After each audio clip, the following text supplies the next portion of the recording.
Well, hello again there, Dad.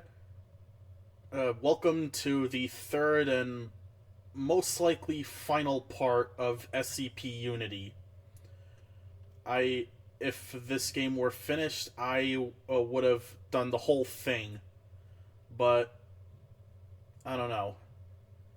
Uh, Anyways, let's finish this off for good, shall we?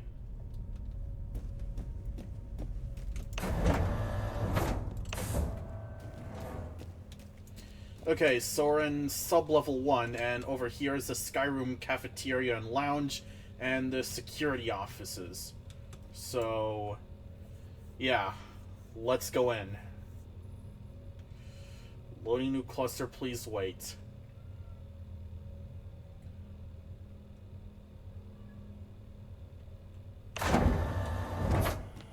Hi, Roomba. Hi, Roomba, again.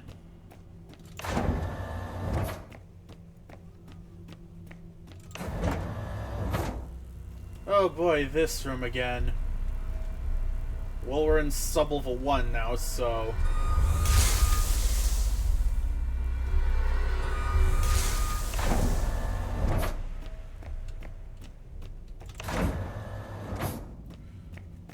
So... I hope you enjoyed this game as much as I did. So... and... maybe next time I could go ahead and play another SCP game called SCP Containment Breach, and I'll tell you more about its state when I get to it. So let's go to the security office first. Don't want to get electrocuted.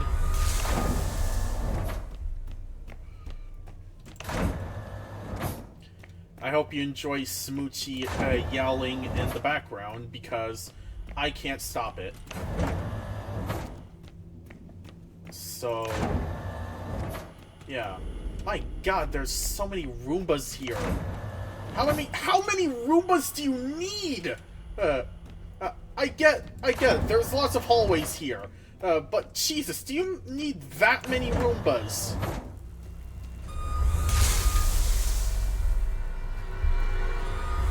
Let me guess, another Roomba. Okay, no Roomba. Okay. Thank God there's no Roombas here. Oh, look, someone found SCP-1155 in the wild. And what's this? Attention ARC Site-48 personnel. Please be aware that being underground for prolonged periods of time may have severe consequences for both body and mind. Make sure to put in frequent check-ins with your appointed Foundation physician. Follow your exercise program and take the recommended elementary supplements.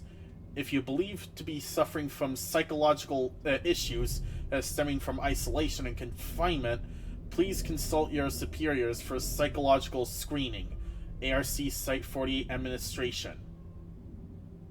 Also, else like Containment Zone Science Team Chess Club meetups, that's 5 p.m. archive. Cool. What do you got here? It's too low res, so... I do not have the key to access this door. Davis. Campbell said he was going to take his break early.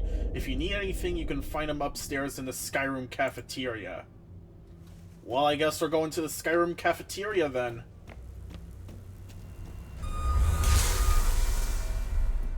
I have God mode, so I won't be electrocuted. My god. The Roombas. Well, at this point, I am concerned about the amount of active Roombas here on sub-level 1.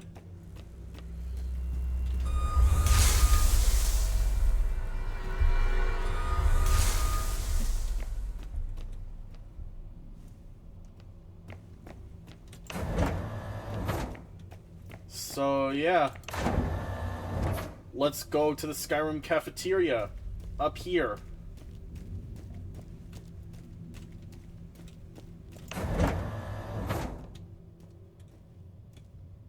That's a night. My god, that's beautiful.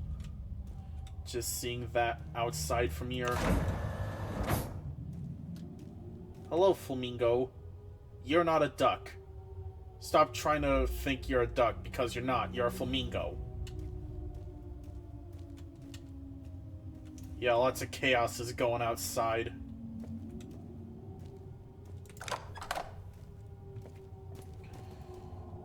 Someone left the fridge open.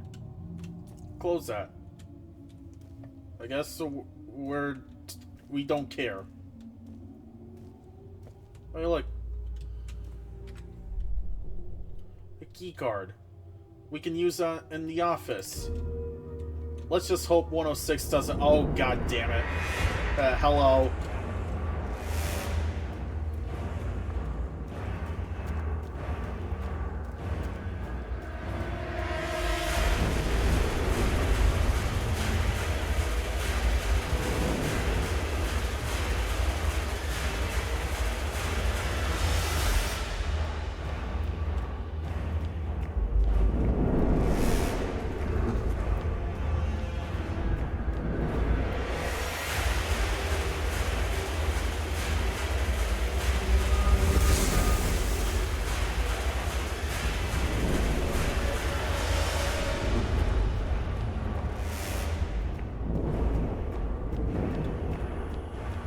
Yeah, you can phase through solid matter like that.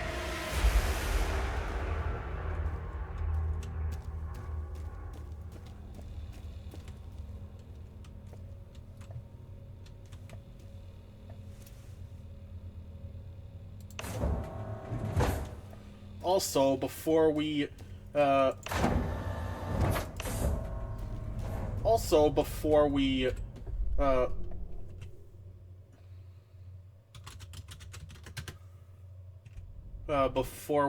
lose track of it, let's see what SCP-178 is.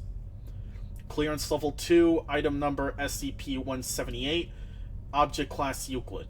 Special Containment Procedures. SCP-178 is to be stored in a Class 3 anomalous object container guarded by no fewer than 2 armed personnel with Level 3 clearance when not undergoing testing. Item is to be removed from containment only with the written permission of personnel with Level 4 clearance or higher. Description: SCP-178 is a pair of white stereoscopic 3D glasses with a rectangular white cardboard frame and lenses of transparent blue and red, left and right lenses respectively, plastic. The item exhibits no unusual physical properties apart from a slight discoloration of the cardboard consistent with age. When worn, the wearer begins perceiving large bipedal entities in addition to its ordinary surroundings. Entities reportedly exhibit a docile and occasionally curious behavior. Reports include entities leaning over the shoulder of persons working and observing them with interest, with one exception. Any attempt by the wearer or any other personnel to directly interact with the entities results in severe lacerations suddenly appearing on the persons involved. The appearance of lacerations is rapid and continues until the moment the wearer expires. The pattern of lacerations is always consistent with being slashed with 3 parallel tapered sharp objects of lengths varying between 14.2 and 27.4 centimeters, and maximum thickness varying between 2.9 and 8.1 centimeters. That's not gonna stop me, game. Oh. Oh. Oh. Oh. Oh. Oh. Hello.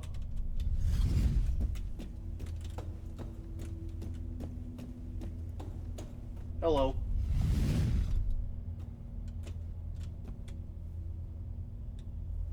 Hello. How you doing?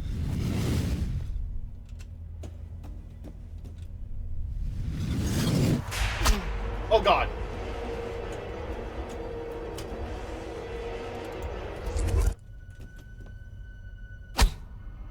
Oh god.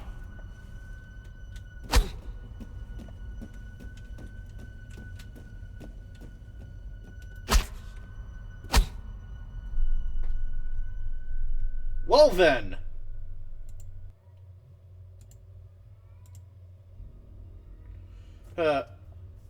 I should have listened to that document.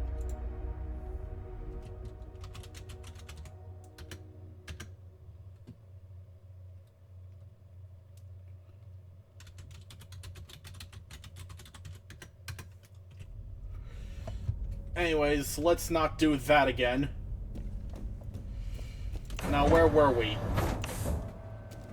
Oh yeah, we were going to the security office, because we now have a key card from the Skyrim cafeteria and lounge.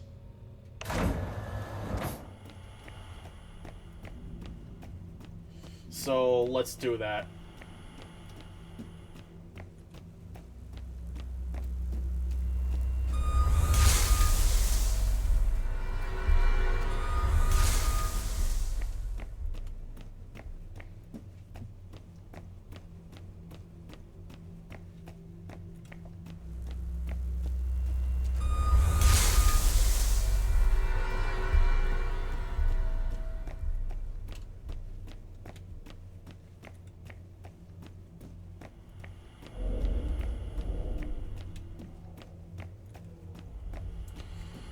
I don't know. I miss you, Dad. I miss you a lot. And you know, doing this kind of stuff with you really brings joy to me. I don't know why. It just does. There we go.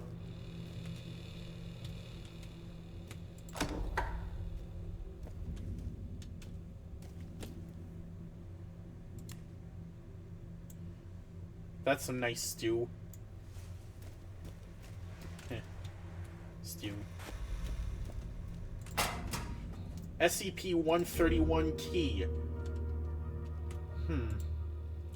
Unlock Tesla offices and disable Tesla gates. Welcome, Agent Folly. That's cool. Now we can go through the gates with no warning.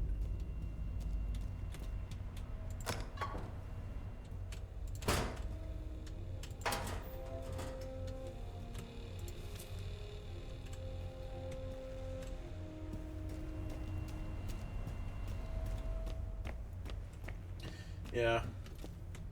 Fun.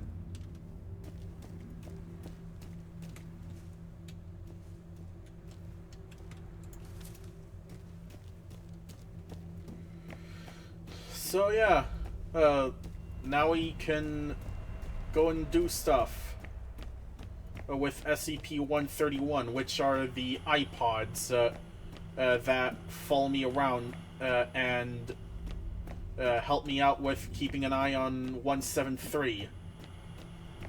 So that's cool.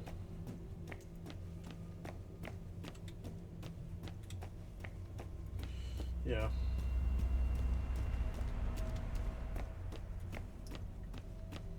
Anyways, let's head back to the core room. My god, D9341 can sprint for days. Even when the sprint bar is depleted, he still keeps going.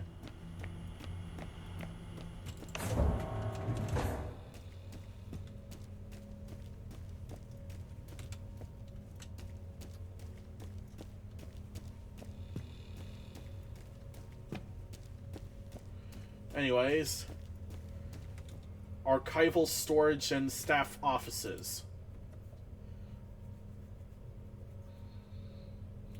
Let's see what that's all about. I know that archival storage is going to have documents galore, so that we can have a good old reading session. But first, let's check the staff offices out. That was a bit of lag there. Can you stop with the lag? Okay. Here we are.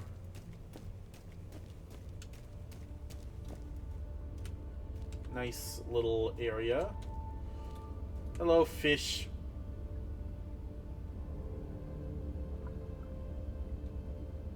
Insert Finding Nemo joke here.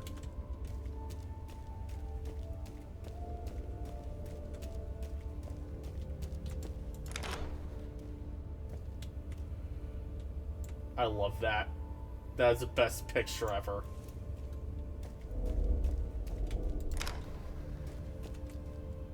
We die in the dark so you can live in the light. Powerful quote there. And the person who got that document got completely scammed. Yeah. Yeah.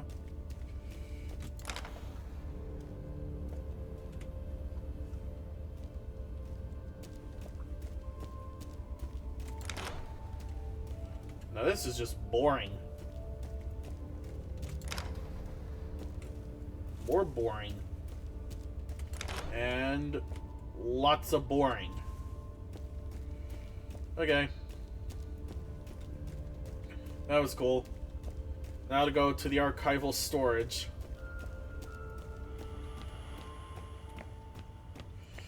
Yeah. I don't have that much to say anymore. I think I've said enough for parts 1 and 2.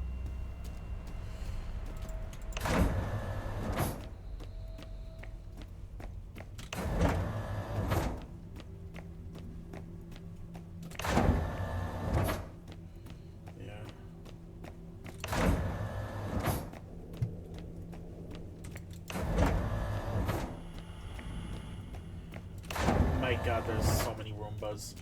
Okay, we're finally here. Thank god. Well, this elevator is under construction, so...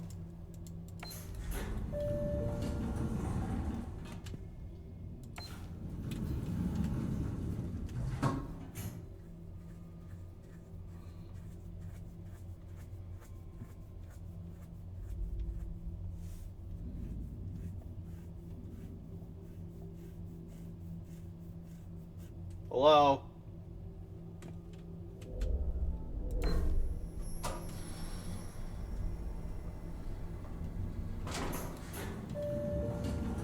I thought the elevator was broken there.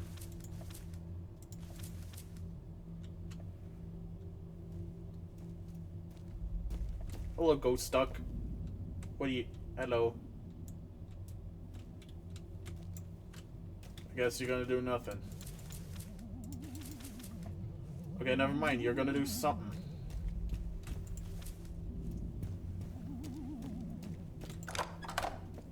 Hello, saxophone duck. Nice and sexy there. Okay, so,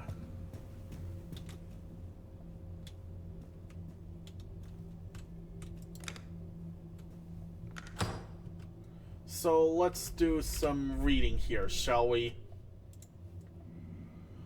I got a lot of documents here. So I'll go over the ones that are in this game. So SCP-207, clearance level 2, item number SCP-207, object class safe. Special containment procedures. SCP-207 is to be stored in a waterproof locking metal container measuring 1 meter by 0.5 meters by 0.5 meters. The key is to be issued to the current head researcher of Site Blank's biocontainment area. SCP-207 is to be retained inside this area at all times, and all personnel entering the area should be checked for any food or drink items, in addition to any other other searches required.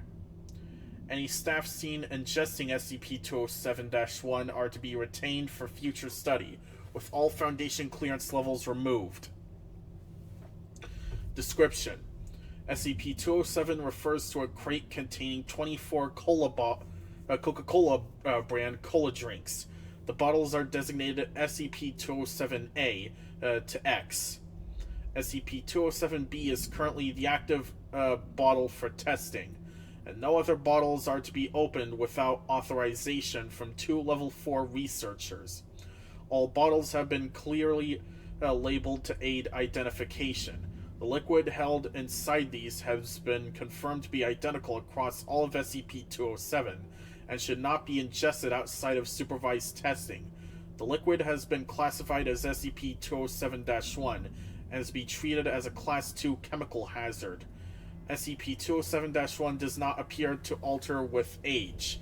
In addition to removing the need for rest, SCP-207-1 also causes an increase in motor, reaction, and psychological functions. The increase is linear in progression with an estimated 50% increase of every 6 hours. The practical application of ingestion is that the subject is able to think, react, and move faster than others who have not ingested SCP-207-1. Mental proficiencies show the IQ of the subject to rise in line with other increases. However, SCP-207-1 does not alter the body of affected subjects. Physiology remains unchanged, and as such, can rarely support the increase in activity. No subjects have lasted longer than 48 hours during testing, with the cause of death varying from massive internal organ failure to exsanguination due to major artery ruptures.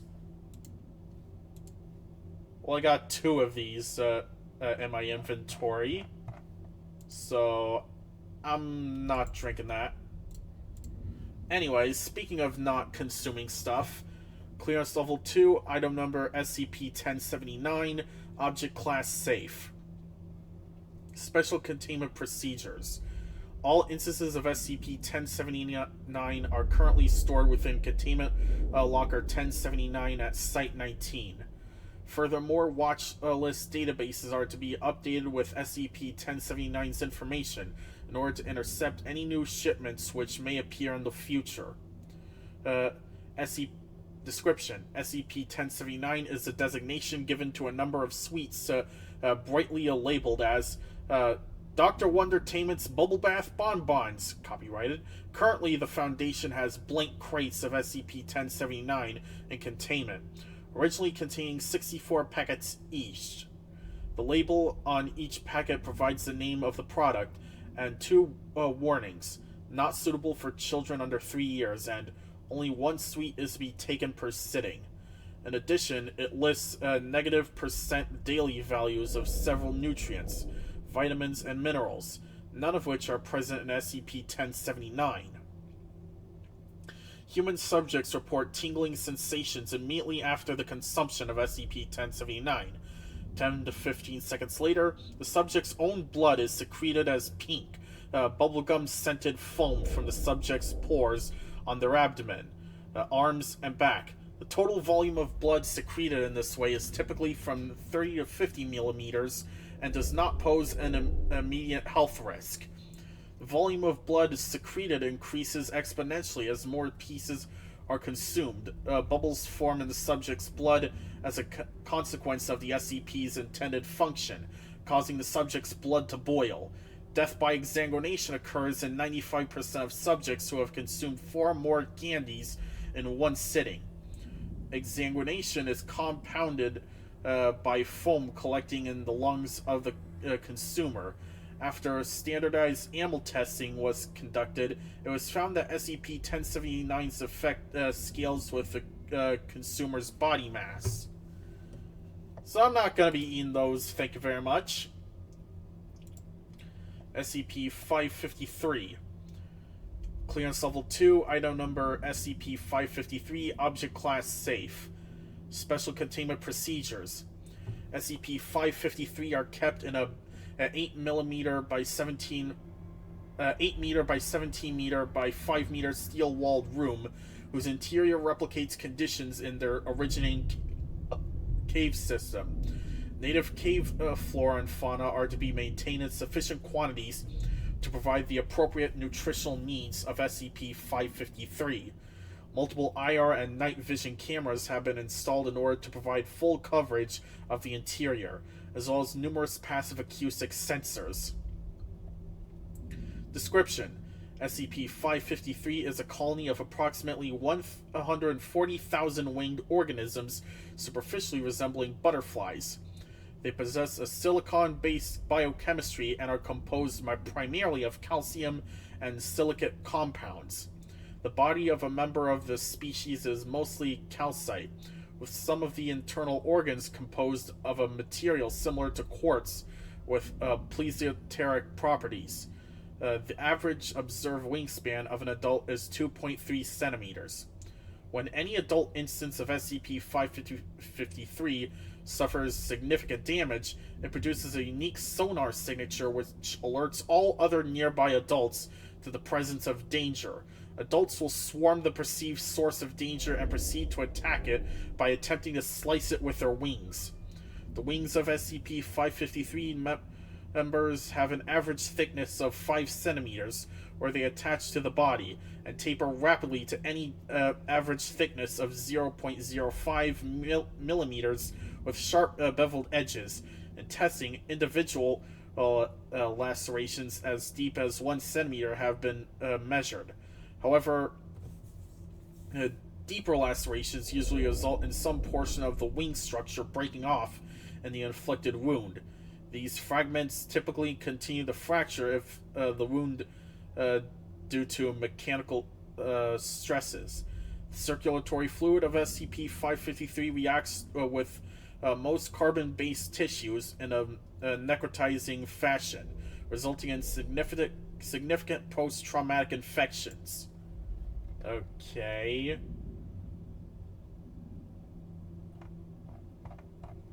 In fact, let me do something.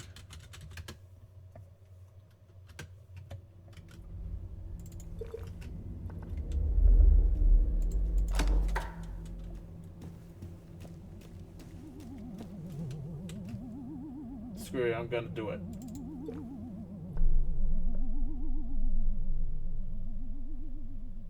Well then.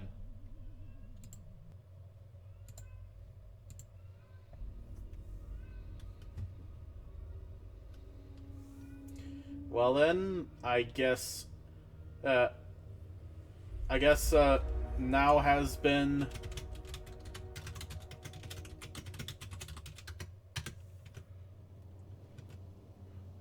okay, now to die to 1079.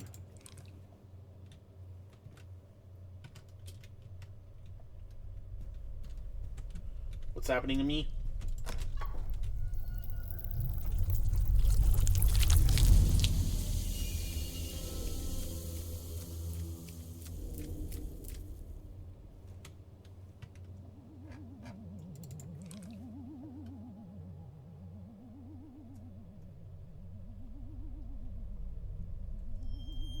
Yeah, that...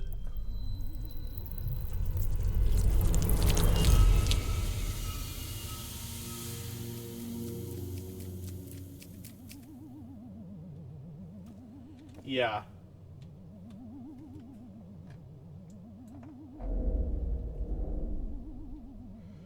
Let me just...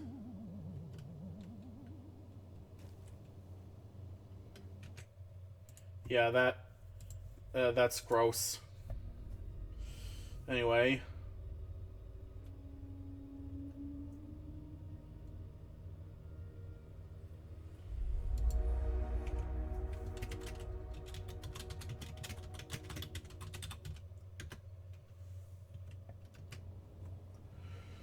Okay. Now that we've died to 1079 and 207 and 178, let's die to these two here. SCP-983, clearance level 3, item number SCP-983, object class safe. Description: SCP-983 is a vintage mechanical monkey with a faded date located on the bottom of the left foot, placing its manufacture at some point in the 1940s by an unknown person or company. The monkey is dressed in the remains of what used to be a popular vest design for circus ringmasters. In the monkey's left hand, there is a lightly tarnished brass bell. In the right hand, the monkey holds a small brass striking rod.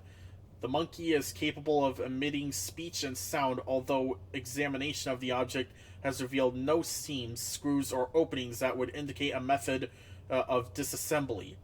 SCP-983 is completely harmless and inert under most circumstances and may be handled without special precautions so long as the handler is not experiencing the 24-hour period considered the anniversary of his birth.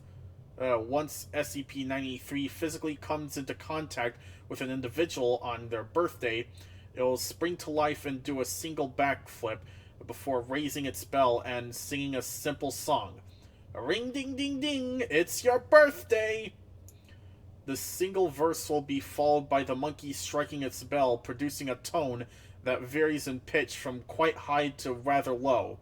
SCP-983 will sing this song once every 3 to 4 seconds, pausing only to ring its bell until the new owner has died or met the sing-along requirements.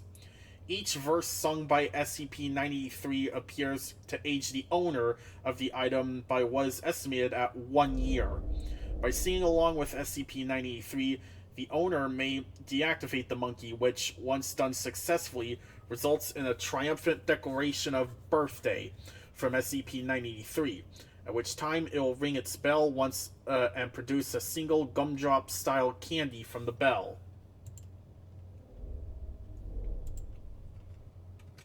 Let me check if it's recording. Yeah, it's still recording. Anyways, let's go see 983. Right there. Hello. Happy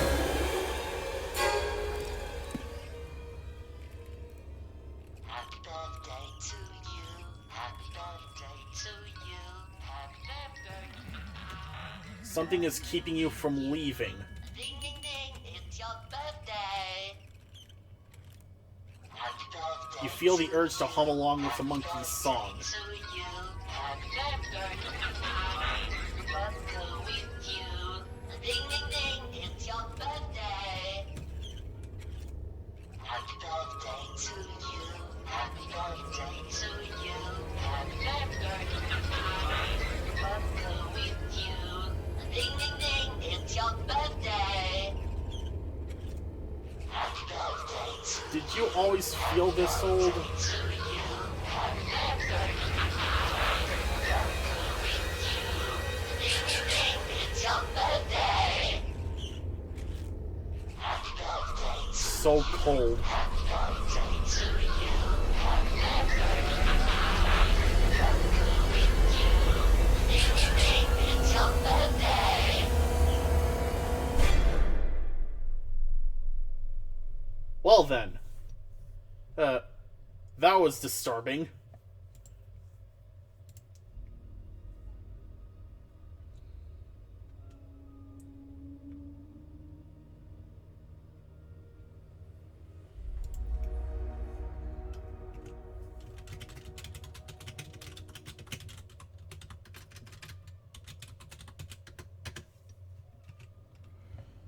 Stop yelling, Smoochie. I've died several times now. I've risked my life to show Dad all these SCPs, and you keep on yelling. Anyways, clearance level 2, item number SCP-330, object class safe. Special containment procedures. Considering recent incidents, SCP-330 is to be kept in secure storage until further notice. Level 2 clearance is required for access to SCP-330, or its contents. All direct experimentation with SCP-330 is to be conducted using Class D personnel with no genetic history of diabetes. No more than 2 samples are to be removed from SCP-330 at any time, except during exposure testing. Description: SCP-330 appears to be a small, round stainless steel bowl filled with a variable amount of individually wrapped pieces of candy. Taped to the side of the bowl is a handwritten note reading, "Take no more than 2, please." Attempts to remove the note have met with failure, as have attempts to hide or obscure it. Testers have noted finding it impossible to avoid reading the note, and those who approach it from an opposite angle are aware of this request. When a quantity of candy greater than 2 pieces is removed, regardless of the means involved, the offender instantly has both hands severed at the wrist by an unknown method. Tests involving remote manipulation by Class D personnel resulted in the operator's hands being removed despite no direct contact, Inspection of the incision reveals that the cut is made at a molecular level, leaving no tool marks or identifying factors. It is to be noted that the third piece must be removed within a certain time frame. After 24 hours, the count resets and additional candy can be removed. Since Dr. Omar is unable to control his appetite during his mood swings, SCP-330 will be temporarily relocated to secure storage. Dr. Avalon. Well, that's great to hear. Anyways.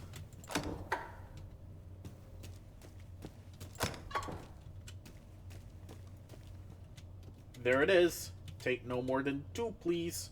Okay, so 1, 2, 3.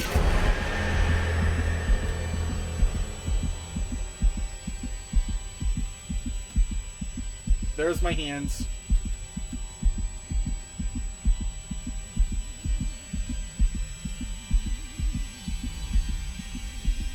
Well, I'm gonna die.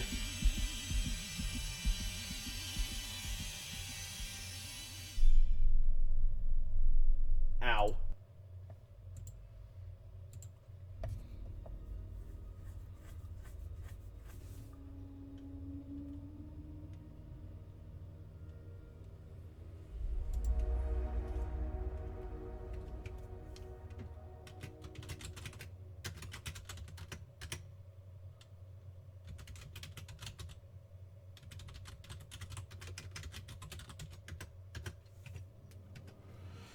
Anyway, never do that again.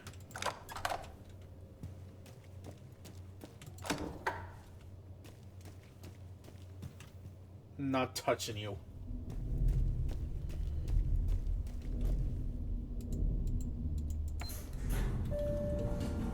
Anyways. Let's go, back. Let's go back to sublevel 2 and use the 131 key.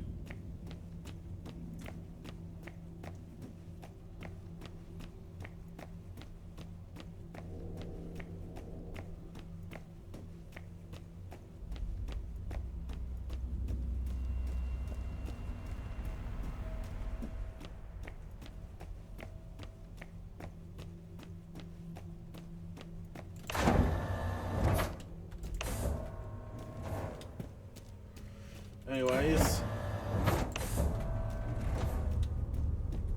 time to go back in.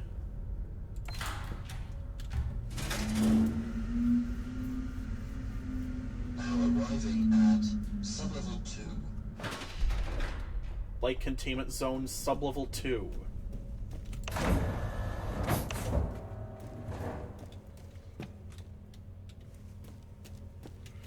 So, all we have to do now is go over here.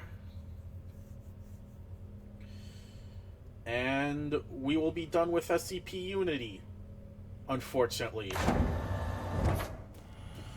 Honestly, it's been a fun 3 videos, Dad. It really has been. And once we get our buddies, we will call it the end of the entire series, so...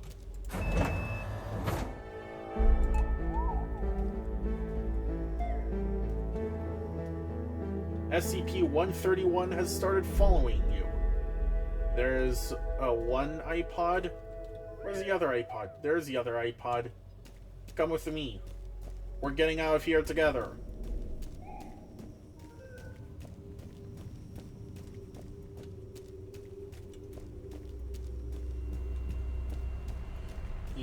I have buddies now.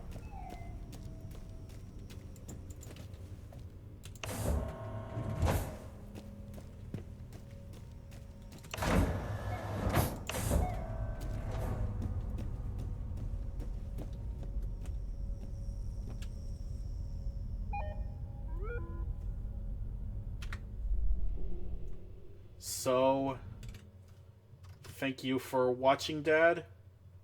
And I hope you enjoyed SCP Unity. I'll get back to recording episode 11 soon. See you later.